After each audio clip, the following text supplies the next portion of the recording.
এখন বাজে ওই ঘড়ির কাঁটা ৫টা। অনেকদিন ধরেই তোমাদের দাদাভাইকে বলছি একটু কোথাও নিয়ে চলো, একঘেয়েমি বাড়িতে আর ভালো লাগছে না। ভালো লাগে তোমরাই বলো, একঘেয়েমি সেই বাড়িতে থাকো, রান্নাবান্না করো, বাড়ির কাজ করো, বাচ্চা সামলাও, এই করতে কি ভালো লাগে? মাঝে মাঝে তো ইচ্ছে করে, তাই না? একটু বাড়ির বাইরে থেকে কোথা থেকে ঘুরে আসি।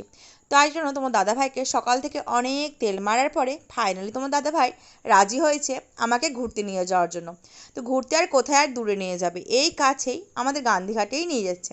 তো যাওয়ার সময় একটু ক্যানেলে দাঁড়ালাম, নদীর জলটা দেখছিলাম, কি সুন্দর লাগছিল, যেন মন প্রাণটা যেন জুড়িয়ে গেল। আর একটু হাওয়া দিচ্ছিল, গরম ছিল বাট একটু হাওয়া দিচ্ছিল, বেশ ভালো লাগছিল। তারপরে নদীকে টাটা বাই বাই করে চলে গেলাম সামনের দিকে। দেখি তোমার দাদাভাই আমাকে কোথায় নিয়ে যায়।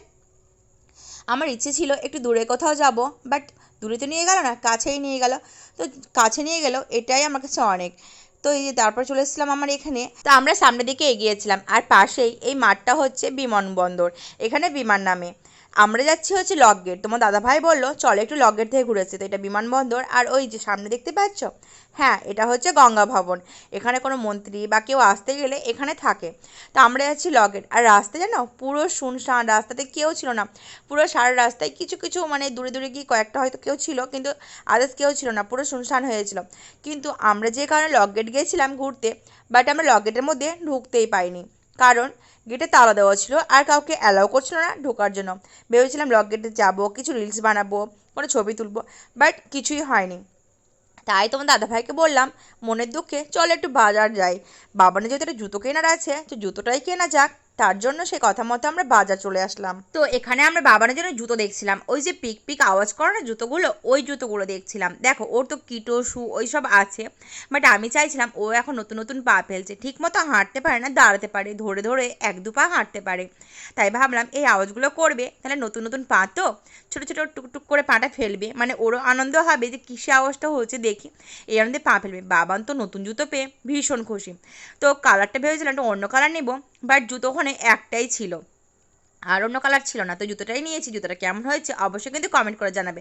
বাবান তো নতুন জুতো পেয়ে পুরনো জুতোটা খুলেই দিয়েছে। তারপরে চলে এসেছিলাম একটা এই যে এই দোকানে, এখানে একটা বাটির দরকার ছিল, তো আমি এখান থেকে নিয়েছিলাম কিছুটা বাটি নিয়েছিলাম আর একটা পুজো করা থালা গ্লাস। তারপরে চলে এসেছিলাম একটা মুদিখানা শপে, এখানে এসে নিয়েছিলাম কিছুটা পাস্তা। তারপর চলে গেছিলাম গান্ধীঘাট, আর এখানে এসে আমি আর তোমার দাদাভাই খেয়েছিলাম ধোসা।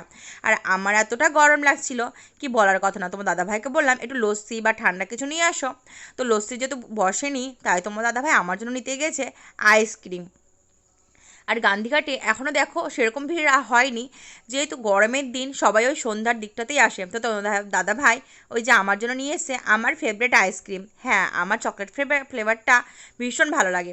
আর এখানে বাবারা কিন্তু একটু একটু আইসক্রিম খেয়েছিল। তো ভিডিওটা কেমন লাগলো অবশ্যই সবাই কমেন্ট করে জানাবে। দেখা হচ্ছে নেক্সট কোনো অন্য ব্লগে, তৎক্ষণ মতো টাটা।